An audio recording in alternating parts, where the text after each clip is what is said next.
Anniversary blog part 1-এ তোমরা আমাদের সেলিব্রেশনের বেশ কিছু অংশটা দেখেছিলে। এই সব কিছুর পরে তো এতটাই ব্যস্ত হয়ে পড়েছিলাম যে আর কোনো ক্লিপ নেওয়া হয়নি।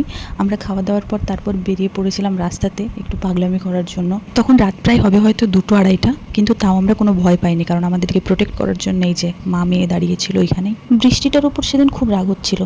খাওয়া দাওয়া সব কমপ্লিট হয়ে যাওয়ার পর আবার বৃষ্টি থেমে গেল, পুরো শুকনো ওয়েদার হয়ে গেল। যতক্ষণ সব কিছু চলছিল ততক্ষণই বৃষ্টিটা পড়লো। আর আমাদের বিয়ের বেশ কিছু বাজি বেঁচেছিল, যেগুলো দিয়ে সেদিনের সেলিব্রেশনের আমরা দা এন্ড করলাম। দেখেছো, এই ভদ্রমহিলার ফুর্তি আর ধরে না। খুব খেটেছিল কিন্তু মেয়েটা সেদিন। ও তোমরা তো জানোই না ও কে হয় আমার। ও হচ্ছে আমার সুখ দুঃখের সাথী, আমার জিগরা। ওর সঙ্গে ভালো করে পরিচয় করাবো অন্য কোনো এক ভিডিওতে। এখন এদের নাচটা দেখো, আর এখানেই হবে একটা কাণ্ড।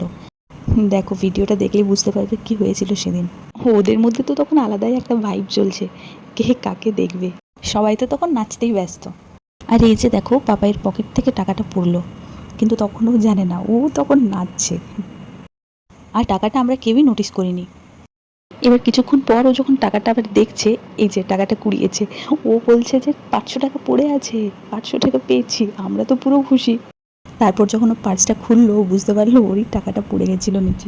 তারপর আমরা সবাই মিলে ওকে একটু জ্ঞান দিলাম, কারণ আমরা সবাই ওর থেকে বড়, একটু জ্ঞান তো দিতেই হবে না।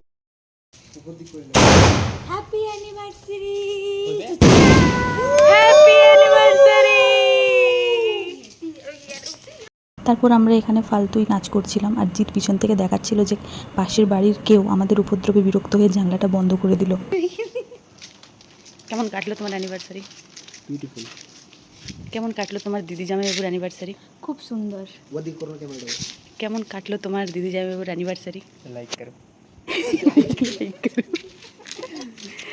ওকে গাইস, সো আজকের মতো এতটাই।